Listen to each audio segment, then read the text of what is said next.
Hi guys, in this tutorial I'll show you 5 common mistakes beginners make in After Effects. I collected these from your questions, and the most common ones are exactly these 5. If I missed any, or if there's a problem you can't solve, let me know in the comments and I'll make a tutorial on it too. Let's get started. The first and most common question is, why track camera, warp stabilizer, and stabilize motion don't work?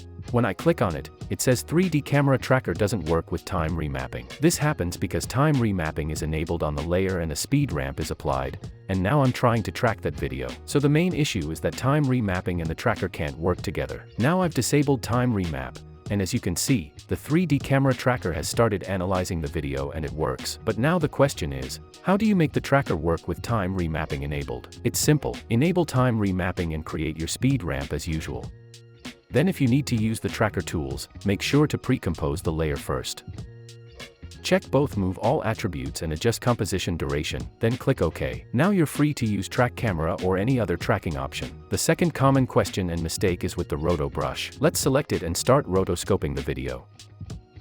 If a yellow error appears, it's asking you to set the preview quality to full for better results. You can change the preview quality right here. In my case, it's set to auto. If I switch it to full, the error disappears, and the video quality improves, making rotoscoping much easier. The third common mistake is another roto brush error, but this time it says frame rate mismatch. This means your video's FPS and the composition's FPS don't match. Always make sure the comp size and FPS match your clip. To fix it, go to the composition menu and click composition settings. My clip's FPS is 59.94, but the comp is 29.97, so I'll change the comp FPS to 59.94. In your case, it may be different, so match it to your clip. Click OK, and the error is gone. The fourth one isn't really a mistake, but many of you have asked why your graph type looks different from mine. That's because you may not have changed the graph type. I use Edit Speed Graph, which is great for smoothing out animations and effects. For a speed ramping, I use Edit Value Graph. Right-click here to switch between those two graph types. If you don't want switching graph types manually,